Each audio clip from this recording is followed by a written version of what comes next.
जिस शिव को प्रजापति दक्ष और संपूर्ण संसार सदियों से ढूंढ नहीं पाए, उन्हें सती ने ढूंढ लिया। बहुत कर्मठ थी, जो संकल्प किया उसे पूरा किया। सती के बाहरी आचरण से अत्यधिक प्रबल उनका प्रारब्ध था, जो उन्हें उन तक लेकर चला गया। और प्रारब्ध को इस बिछड़ी युगल जोड़ी को मिलाना ही था। फिर क्या हुआ? राजकुमारी सती के मन से शत्रु तो समाप्त हो गई, वो दोनों मिल गए, हो गए एक। शिव को पाने के उपरांत भी शिव को संपूर्णता में पाना सती के लिए सहज नहीं था।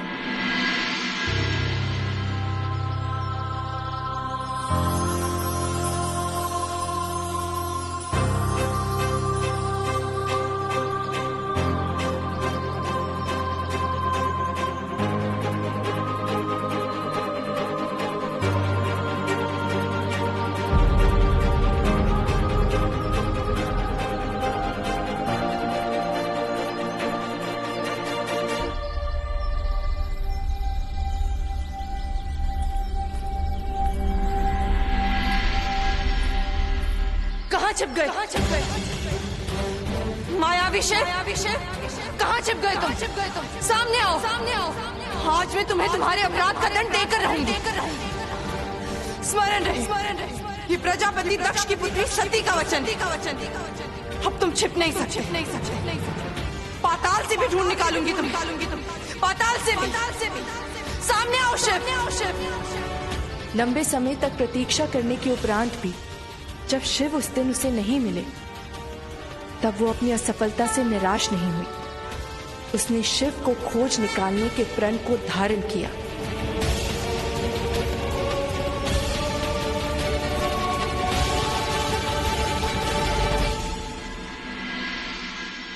क्योंकि सती अभी भी प्रेम और घृणा के बीच खड़ी थी, अपने विचलित मन को साथ ली। प्रेम और घृणा के बीच एक साथ एक समय में? क्योंकि सती निर्णय नहीं ले पा रही थी कि शिव की ओर उनका आकर्षण किस भाव का है, प्रेम भाव का या घृणा भाव का।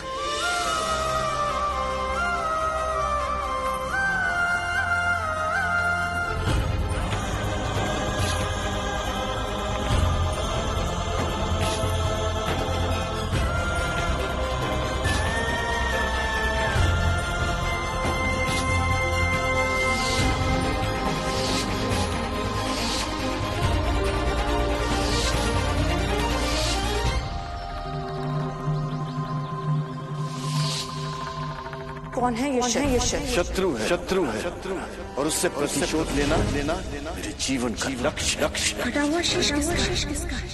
पिताश्री का। किसने काटा? उसी शिव। बस करो।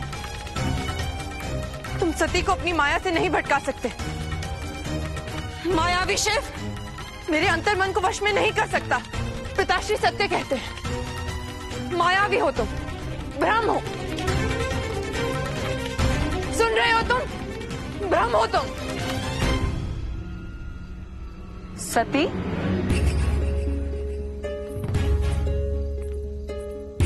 दीदी किससे बातें कर रही थी?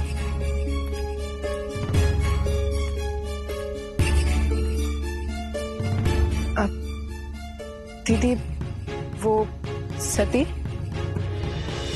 तुम ठीक तो हो ना? हाँ,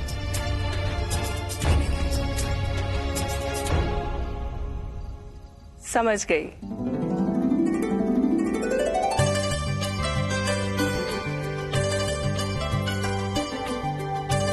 कौन है वो जिसने मेरी छोटी बहन के हृदय में अधिकार जमा लिया है?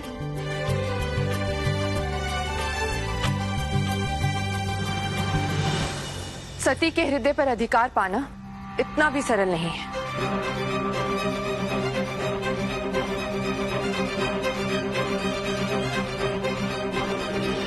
तो आपको क्यों अनुभव हुआ कि किसी ने मेरे हृदय पर अधिकार?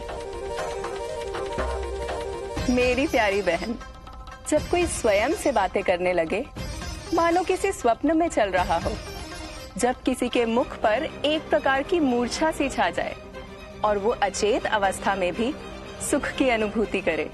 मेरे साथ ऐसा कुछ नहीं है दीदी। मेरे अंतर्मन में केवल प्रतिशोध है।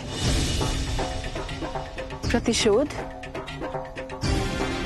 हाँ दीदी, मुझे प्रतिशोध लेना है और उसके लिए मैं गुप्त रूप से उसे खोजने भी गई थी। किसे खोजने गई थी?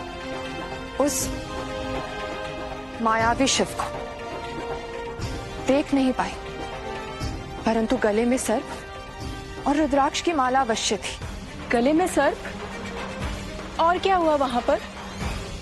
दीदी, उसने मेरे जीवन की रक्षा की, परंतु मैं जानती हूं उसने ऐसा क्यों किया, ताकि मैं उस मायावी के प्रभाव में आ जाऊं। परंतु ना तो मैं उससे प्रभावित हूं और ना ही भयभीत। और जानती हो दीदी, मुझे पता है वो कहां छिपा बैठा है। कितनी बार मैं उसे खोजने गई, परंतु वो पुनः मुझे कभी नहीं मिला। पता नहीं कहां अदृश्य हो जाता है। परंतु एक ना एक दिन मैं उसे अवश्य ढूंढ लूंगी। तुमने पिताश्री को बताया इस विषय में? नहीं दीदी, एक बार उसे खोज लो, फिर उसे दंड देने के लिए स्वयं पिताश्री के पास लेकर जाऊंगी और तब उन्हें अपनी इस पुत्री पर गर्व होगा और उनका प्रतिशोध पूर्ण होगा।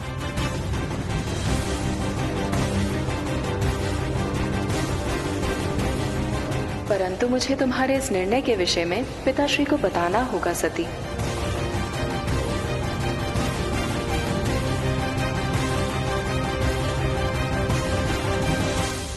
ऐसी असमंजस की स्थिति क्यों पड़ोसन मित्र? वो इसलिए क्योंकि प्रेम और घृणा में अधिक अंतर नहीं होता, दोनों में व्याकुलता होती है। प्रेम में प्रेमी से मिलने की व्याकुलता होती है और घृणा में शत्रु से प्रतिशोध लेने की व्याकुलता।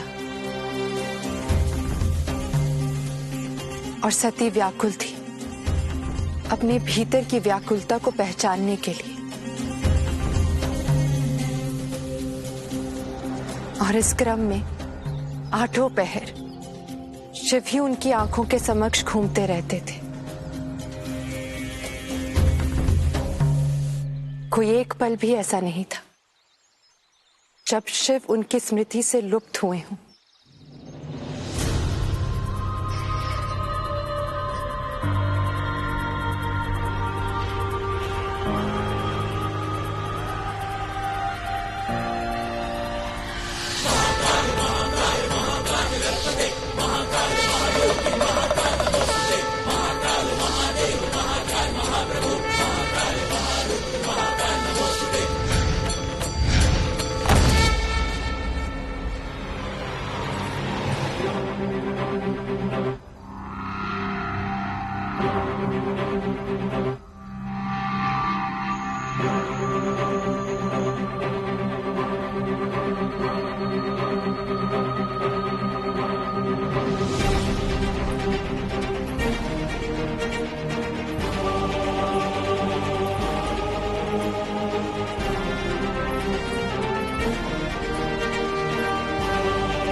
उनके आकर्षण की व्याकुलता के वेग को वो संभाल न सकी और एक दिन दीदी ख्याति की चेतावनी के पश्चात भी उन्हें ढूंढने का निर्णय कर लिया।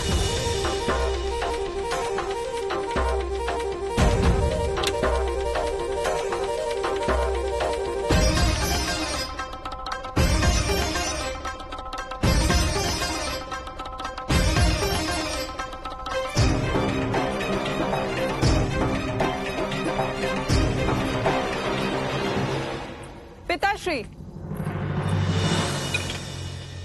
सती के स्नेह में आपने सती को अत्यधिक स्वतंत्रता दे रखी है। ऐसी बात नहीं है पुत्री।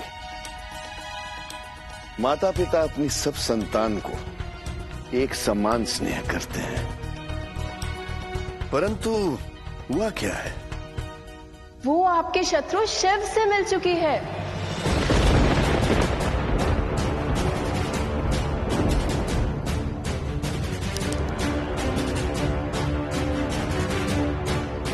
और वो उसे खोजने के लिए बार बार हिमालय के वन क्षेत्र पर भी जाती रहती है।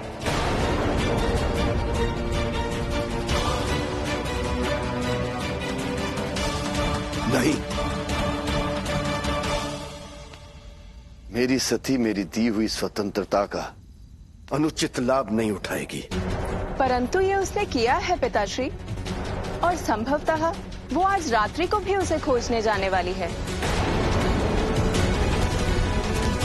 ऐसा कदापि नहीं हो सकता। सती,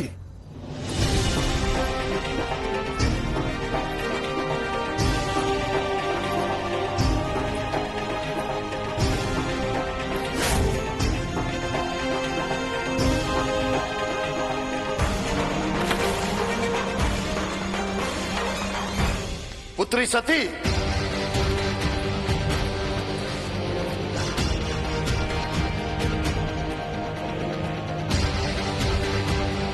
ये कैसे संभव है? सती मुझे बिना बताए कहीं नहीं जाती। क्या थी? तुम जो कह रही हो उसका कोई प्रमाण है? प्रथम प्रमाण तो यही है पिताश्री कि वो इस समय अपने कक्ष में नहीं है।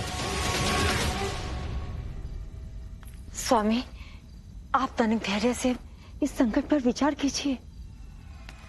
संकट नहीं, महासंकट। जिस पुत्री को इतने स्नेह, ज्ञान और संस्कारों से पोषित किया, आज मुझे बिना सूचित किए उस आघोरी शिव से मिलने चली गई। परंतु सती को भ्रम है कि वो दक्ष की पहुंच और पकड़ से दूर है। सैनिकों, जंगल की दक्षिणी मार्ग के उस पार कैलाश जाने वाली सभी मार्गों पर पहरा बिठा दो।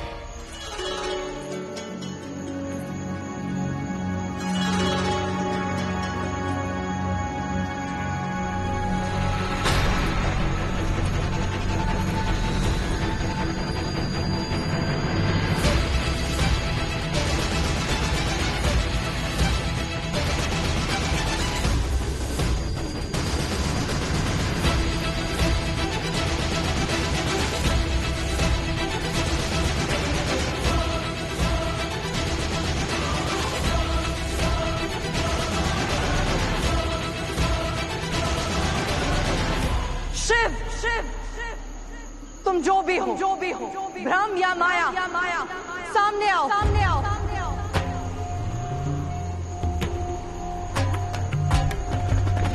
बंद करो ये लुका छुपी का खेल। सामने आओ शिव, सामने आओ। तुम्हारे उपकार के जल की शीतलता मेरे प्रतिशोध की अग्नि को शांत नहीं कर सकती। तुम्हें सती का सामना करना होगा। आओ सामने।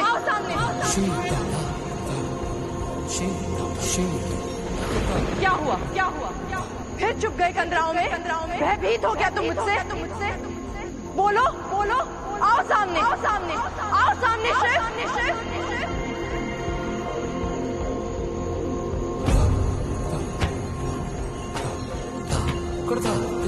समझ गए। तुम ऐसे नहीं आओ। तुम्हें उपकार करने का अवसर चाहिए ना? स्वयं को दयावान सिद्ध करना चाहते हो? ठीक है, देती हूँ मैं तुम्हें अवसर।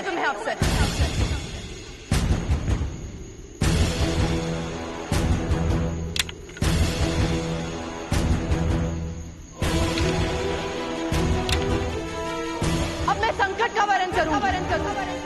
सुन रहे हो तुम? सुन रहे हो शिव? आओ मुझे बचाने। आओ।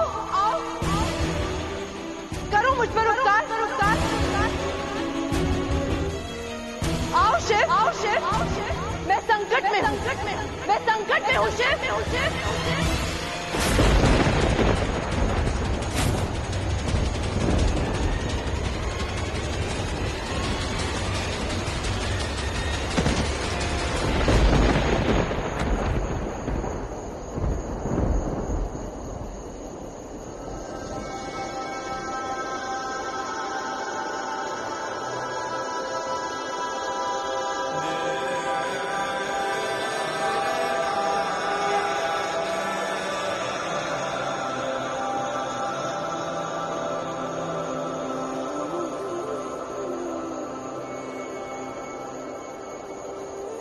हर बार की तरह वो पुनः मिले थे, पर इस बार शिव संसार से विरक्त थे।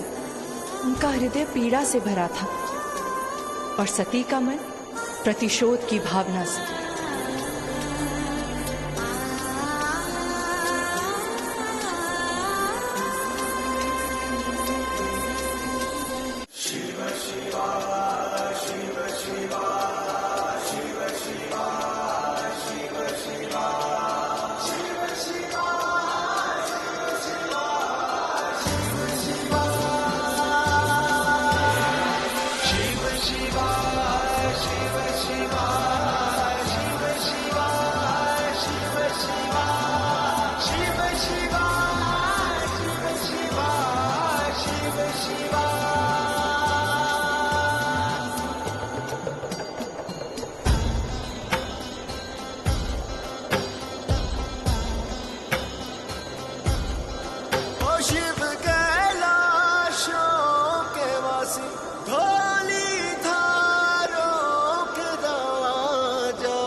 सती,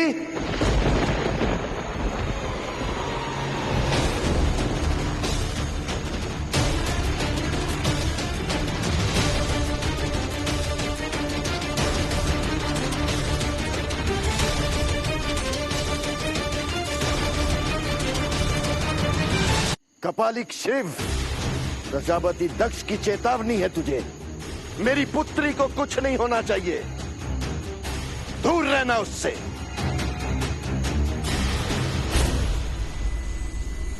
यदि भूलवश भी उससे कुछ हो गया तो समझ लेना कि अनर्थ हो जाएगा, अनर्थ।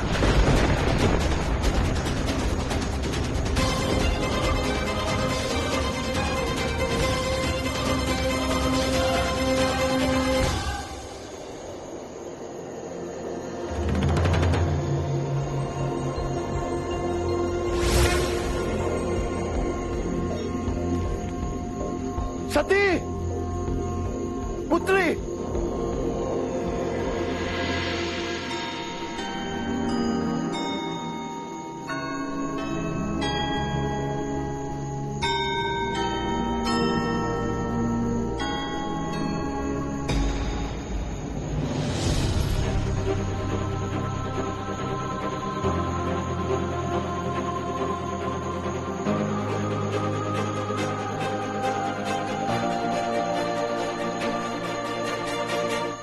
वो कपाली कहां अदृश्य हो गया? कहां गया तू? कहां चला गया मेरे भय से?